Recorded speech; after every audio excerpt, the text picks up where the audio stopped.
So we finally got our Riley RMB into the shop. We got it on the lift. We're going to get it up in the air and take a good look at it.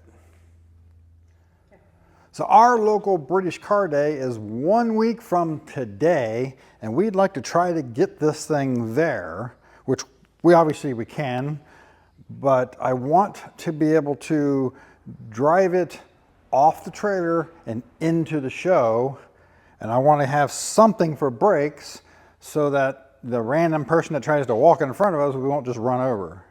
So we want to see what we got going on into the braking system. Plus we want to see where the coolant is leaking from, because it is dripping off the back of the block, and see if we can do something about that. And see what the gas tank, try to figure out what the gas tank condition is, maybe if we can or cannot use it to try to get fuel up to the carbs so that we can make all that happen. So we got all the wheels and all the brake drums off. Now I have been doing a little bit of research on these, and I do know enough now to know that these are the original lug nuts. They're brass, but we are missing 2 of them. Hopefully we'll find them in the boxes of parts that came with it, but I don't know. We need to inventory of those yet. But somewhere 15 or so years ago, we know this thing had a conversion from the mechanical brakes to hydraulics in the rear here, and the condition of the wheel cylinders show that. But of course, that was 15 years ago and hasn't really been used, so we got to see what we got inside of here. I don't see a bunch of rust coming out, which is a good thing. But we are going to go ahead and take all the shoes off all the way around and pull the pistons out and see what's going on inside there. And if the bores look decent, but the seals don't, we'll see if we can find some seals by size locally, because we won't have enough time to order anything and get it here in time to get it to show. Looking at the front, it looks like the wheel cylinders on the front might have been replaced at the same time. The shoes obviously weren't, but these being aluminum, it's more of a possibility of problems. See the white powder there? That's more problematic on aluminum than it is the iron ones, that the bores could be in much worse condition on these. So we'll have to get these apart and take a look. I guess we'll take a quick look bumper to bumper underneath. And starting with the bumper, I have never seen a picture of a RMB with anything like this on it. I do think somebody added this at some point. I think the purists wouldn't like it, but I do think it kind of suits the car, yet looks a little bit odd in a way. But it's there, whatever it is. And of course, you know, underneath here we got all the bushings are all crap, and the seals and stuff, which didn't expect anything less. This thing's sitting behind a garage for at least the last 15 years, and who knows before that. So we'll go ahead and hit all the grease fittings, see what will accept grease while we've got it in the air. Coming on back here, we got our leak here. Now where it's leaking from, looks like some of it might be coming out the bell housing, and the rest of it's coming off of the bolts up here, dripping off the rear oil pan bolts. Now I don't know these Rileys well enough. Anybody watching this knows Rileys well enough to know, is there a freeze plug in the bell housing in the back of the block for the, the 2.5 liter? If you do know, and there is one, let me know in the comments below, because hopefully that's all it is, and it's not like a crack in the block or something from this thing having just maybe water only in it at some point and got froze, because that would be like worst case scenario. And so we come on back here, like, looks like the master cylinder might have been redone or replaced at that time 15 whatever years ago. I don't know if this is the accepted way to do this or not, but that's how it was done there. I'm It works. I would have found something a little bit more elegant and easier to work with than that, but that's what it's got. Overall, underneath, I would have actually expected a little bit worse as for the story as far as what I know about the car. But yeah, it's, you know, it's had, looks like these wood on both these sides have been replaced. Whether it's correct or not, I don't know. And obviously it just has tech screws running through there holding all this together. So, and we're finding little patches here and there. So obviously when it was changed from black to tan, somebody did a bunch of patches, did a few patches here and there, and they weren't high quality patches. And then all of this looks like it's homemade. So who knows what that's actually supposed to look like. Like I said, I've never seen one of these Rileys this close before. I don't know what that's supposed to look like, and it's so hard to find that information because where am I gonna find another one to go look at to pattern something off of if I wanted it correct? It's just, there's too few of them around, at least here in the States. Coming back here, obviously the trunk floor has had some work done. There's been some replacement panel stuff, some stuff going on up there. I have to get a little closer in there to figure out what they actually did, but yeah, it's not a high quality repair. It's just a get her done kind of fix. And then we got our gas tank here. This thing had been sitting, one of the filler necks was open. This one had no cap on it, but it was also not hooked up. So maybe we'll get lucky and the tank hadn't been getting full of water and isn't too crusty inside after all. Of course, obviously this isn't the original rear bumper. It's curved all the way around, but we can tell it's a bumper that's been cut and a section added to it and welded across here with holes welded up, and then it was re-chromed. After doing a little bit of research, which wasn't that hard to do, we figured out this is actually Volkswagen Beetle bumper. Like with a 50, something late 50s to mid 60s optional bumper that was with these overriders on a Beetle.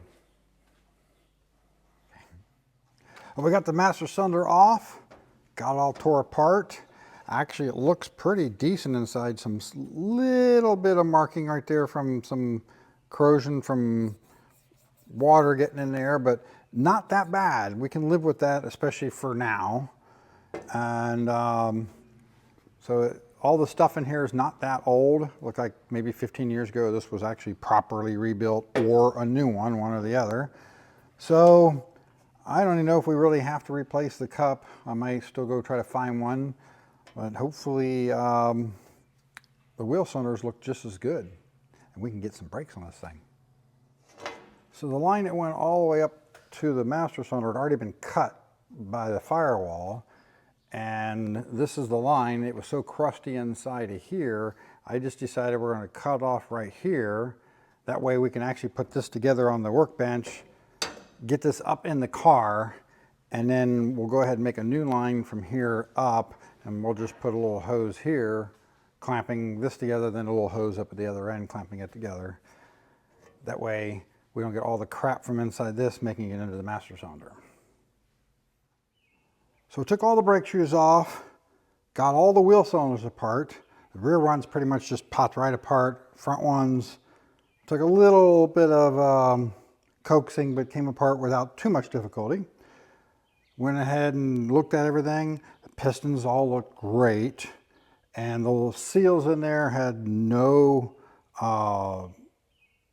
markings in it, no marks in them. Nice and pliable still. Once they cleaned up, they looked great. Went ahead and hit the wheel cylinders real quick with a hone just to make sure they were nice and smooth, and it all looks good enough that we're just going to roll with it. Be plenty good enough for what we're trying to accomplish. So put it all back together, Now all I need to do is dig up a few supplies. I look around here, see if I can find it. If not, go to the parts store.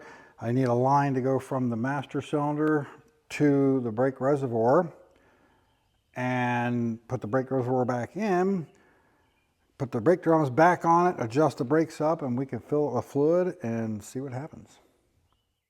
After getting the gas tank out, it's actually in really good condition overall, and that's an original one. It's got the Morris